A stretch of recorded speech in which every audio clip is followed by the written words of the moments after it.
정용실의 뉴스 브런치.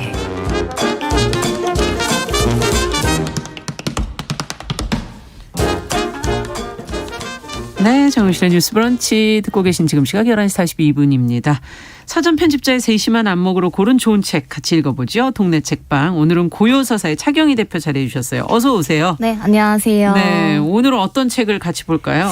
오늘은 시를 잘 안 읽거나 평소에 관심이 좀 적었던 분들이라도 아마 이 최승자라는 시인의 이름은 들어보셨을 것 같아요. 그렇죠. 아마 낯익다 정도는 느끼실 수도 있는데 워낙에 이제 이 시대의 사랑이라는 첫 시집부터 독자 평단의 이름을 각인시켰던 시인이 이제 오래전에 출간했다가 절판됐던 산문집이 있는데요. 이게 얼마 전에 개정판으로 재출간이 됐습니다. 예, 제목은 한 게으른 시인의 이야기입니다. 네, 다시 표지랑에서 또 새로운 느낌으로. 네, 출판사가 완전 바뀌었어요. 아, 그렇군요. 네네. 네. 이 작가들의 작가가 있지 않습니까? 작가들이 그쵸. 좋아하는 작가가 있고 네. 대중들이 좋아하는 작가가 있고. 네네네. 예. 근데 이 최승자 시인은 다른 것보다 이 시인들의 시인, 네. 시인들이 좋아하는 시인이고 많이 인용하고. 그렇죠. 네, 그런 시인이 아닌가 하는 생각이 드는데 네. 몇 년 동안 뭐 작품이나 이런 걸 보여진 적이 없고. 네, 맞아요. 이 시인들의 시인이기도 하고 독자들의 굉장히 큰 관심을 받아왔던 이제 이런 상징적인 존재였는데 2016년에 이제 빈 배처럼 텅 비어라는 시집을 출간한 후에도 사실 소식이 좀 감감했어요. 그런데 네. 이 책을 보시면 아시겠지만 이번 개정판에 이제 4부가 새로 추가가 됐는데 예. 이게 1995년부터 2013년까지의 기록인데 여기에서 이제 시인이 정신분열증 등으로 인해 현재까지 오랜 시간 투병 중이라는 상태를 밝히고 있기도 해요. 그래서 이제 인터뷰를 통해서 얘기가 나온 거나 책에 실려 있는 내용을 보면은 1998년에 새 시집을 준비하던 중에 이제 조현병이라고도 하죠. 정신분열증이 발병을 했고 이 때문에 작품 활동이나 일상생활이 힘들어졌다고 합니다. 그리고 이 책도 병상에서 개정판을 준비를 했고 책의 그렇군요. 마지막에 굉장히 짧지만 강렬한 시인의 말이 실려 있는데 이 말도 이 글도 이제 전화로 편집부에 불러준 것을 받아 적어서 책에 넣었다는 일화가 전해지기도 합니다. 아, 그렇군요. 네. 뒷부분에 시인이 직접 한 얘기를 시인의 네. 말을 편집인들이 적어서. 네, 맞아요. 아, 참 이렇게 살 수도 없고 이렇게 죽을 수도 없을 때 30살은 온다라는 그런 19절 뭐 여전히 많이 네. 인용들을 하고 계시는 맞아요. 문구인데 네. 예전에 워낙 이제 많은 분들의 사랑을 받던 시인이어서 네.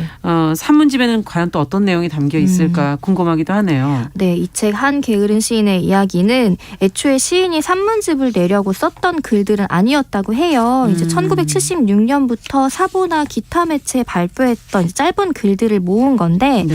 하지만 워낙 시 외에 글을 발표하지 않았던 시인이기 때문에 맞아요. 이 글을 모아놓은 것만으로도 반가워할 분들이 많이 계실 거라는 생각이 들더라고요. 저도 좀 시인을 다시 이해하게 되는데 도움이 많이 됐는데 이제 첫 번째로 책에 실려 있는 다시 젊음이라는 열차라는 글은 1976년에 쓰였고 네. 시인 20대 중반이었을 때의 이야기를 담고 있는데 20대 중반이지만 이미 삶의 쓸쓸함을 알아버린 상태이고 한 10년쯤은 그냥 누워만 있고 싶다 이런 얘기들을 고백하기도 해요. 하지만 이제 글의 말미에는 다시 살아가는 법이나 싸워가면서 사는 법을 공부하겠다는 의지가 담겨 있는데요.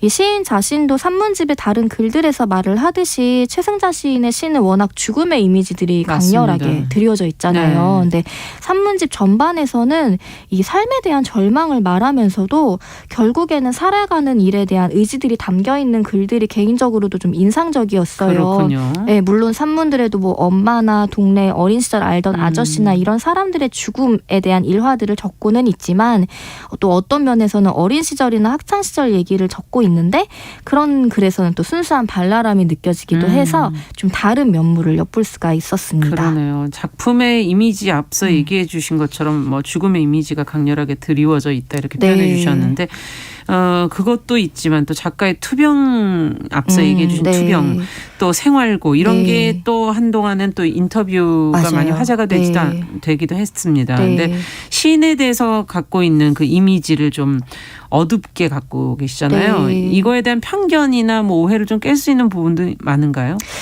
아마 그 2010년에 했던 이제 시인의 발병 상황이나 생활고에 대한 얘기가 인터뷰가 이제 잊을만 하면은 막 SNS에 맞아요. 돌면서 워낙에 또 시인 최승자라는 존재감을 그의 그림자적인 그런 부분을 더 화제가 되게 이제 좀 만들었던 그런 것도 있는 것 같아요. 그런데 이 책에는 이제 1989년부터까지의 기록이 실려 있는 3부까지를 보면은 네. 최승자 시인이 시인이지만 아침 9시부터 6시까지 근무하는 회사원으로 살아가는 이야기라던가 네. 아니면 시인으로서 진지하게 80년대, 90년대 시들에 대한 이제 고찰을 한 글을 담아놓고 있거나 아니면 스스로 이제 시쓰기에 대한 열망이 사라진 것 같다라는 이제 자기 반성 같은 것들이 담겨 있어요. 네. 그래서 시인이자 생활인으로서의 최승자에 대한 모습도 살펴볼 수 있습니다. 그렇군요. 네. 근데 이 인상적인 19절들 많이 이제 외우시는 분들도 맞아요. 계시고 낭독하시는 분들, 네. 어떤 분들 옮겨 적으시는 분들 이런 맞아요. 분들도 많은데 이 시인의 산문은 또 좀 다른 면이 있지 않습니까? 그렇죠. 보통. 문장이 네. 조금 더 완성도가 높다 그래야 네. 될까? 네. 그거 자체가 또 시인 것 같은 느낌을 주기도 하고 산문이. 네, 맞습니다. 예. 어떤가요, 이 책은? 이 책은 이제 뭐 한 게으른 시인의 이야기에 실린 글들은 시적이라기보다는 좀 부담 없이 잘 읽히는 산문에 속하기는 해요. 하지만 워낙에 삶에 대한 이제 날카로운 통찰을 시에서 빛냈던 시인답게 네. 산문에서도 일상적 기억이나 풍경을 다루면서도 시인 내면의 통찰이 굉장히 번뜩 빛나는 지점들이 많습니다. 그래서 이제 뭐 여러 가지 인상적인 구절들이 있는데 한번 거기 밑줄 제가 이제 표시해드린 부분 한번 좀 읽어볼까요? 읽어봐 한 주시면 대목을? 좋을 예. 것 같아요. 말하자면 나는 애초에 내 인생을 눈치챘다. 그래서 사람들이 희망을 떠들어댈 때도 나는 믿지 않았다. 불확실한 희망보다는 언제나 확실한 절망을 택했다. 그러나 애초에 나는 내가 백조라고 믿었다. 그래서 사람들이 미운 오리 새끼라고 손가락질할 때에도 나는 속으로 콧웃음만 친다. 그리고 잡균 섞인 절망보다는 언제나 순도 높은 희망을 산다. 네, 이 대목 자체가 이 최승자 시인의 산문을 소개할 때 요즘에 좀 같이 소개되는 대목이기도 하고 저도 이 부분이 인상적이었던 게 책의 앞쪽에 실려 있거든요. 그렇군요. 그런데 어떻게 보면 이 시인의 삶에 대한 태도를 좀 잘 나타내주는 대목이라고 봤어요. 이제 단면적으로 뭐 나는 희망보다는 절망을 택했다라고 하지만 또 반면에는 오히려 그런 좀 잡균 섞인 절망보다는 오히려 순도 높은 희망에 좀 기대가는 그런 점들이 있고 곳곳에 이런 문장들이 굉장히 잘 있어서 좀 읽을 때 되새기게 되는 부분들이 많습니다. 그러네요. 절망을 알고서 희망을 얘기하는 것과 그냥 희망을 네. 얘기하는 것과 또 다른 것처럼. 맞습니다. 네. 그리고 지금의 시대가 그만큼 힘든 분들이 많기 때문에 네. 최승자 시인의 시가 또 네. 와닿는 부분이 있지 않을까 하는 그런 생각도 드는데 네. 4부가 추가됐다고 얘기해 주셨고 네, 네. 그 추가된 이야기들은 또 어떤 걸까 네. 궁금하네요. 아마 이전에 절판되기 전에 산문집 읽으셨던 분들이라면 4부가 더 궁금하실 거예요. 근데 4부의 제목은 모든 물은 사막에 다 죽는다라는 약간 철학적인 제목인데 이 4부에 6편의 글이 추가되어 있습니다. 이 정신분열증 발병 이후에 정신병원의 입원과 퇴원을 반복하는 일상에 대해서 굉장히 덤덤하게 고백하는 글들도 있고 그리고 자신이 어쩌다가 이런 병을 앓게 된 것인지 생각해보는 글도 있는데 이제 좀 흥미로웠던 것은 시인이 외국에 나갔다가 점성술이나 타로 카드 같은 시인은 이제 신비주의라고 이야기하는 것들에 빠져들었다고 해요.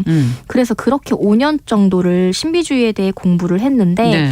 결국에는 인생의 허무나 쓸쓸함을 좀 운명의 기대에 파악해 보려는 것은 아니었나라는 생각을 또 담기도 하고 이후에 이제 환청이 들리는 것 같은 증상이 나타났다고 하는데 이거를 단순히 미신에 이제 미혹된 사람이라고 보기에는 시인이 이제 시를 통해 그려냈던 삶에 대한 고독, 절망, 허무 같은 것들을 어떻게든 넘기고 이제 삶에 좀 발을 붙여보려는 그렇죠. 그런 의지로 느껴지기도 해서 안타깝기도 하고 이 시인이라는 인물에 대해 더 좀 궁금하게 만드는 그런 점들도 있었습니다. 네, 정말 워낙에 시인이라는 존재가 예민하고 네. 그런 눈으로 섬세한 눈으로 세상을 바라보고 느끼고 사는 존재들이기 때문에 네.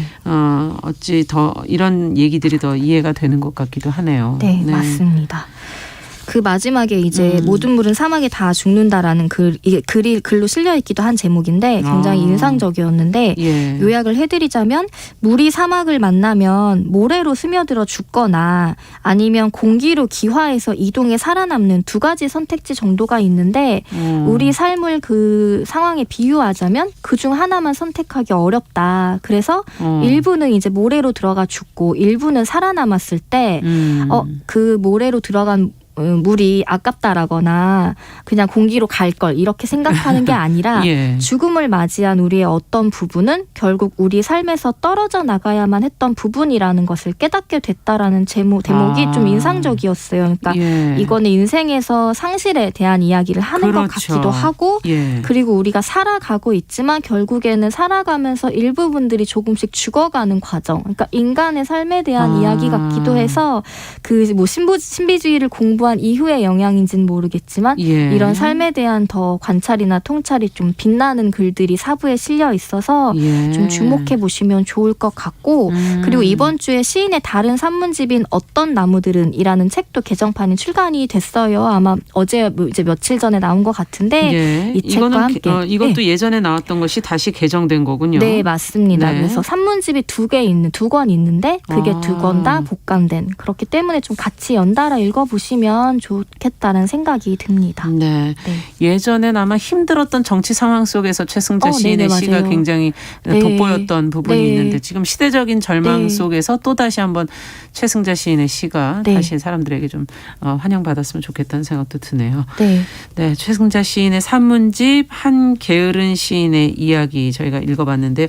이 많은 작은 이야기들 속에서 가장 감명 깊게 읽으신 개인적으로.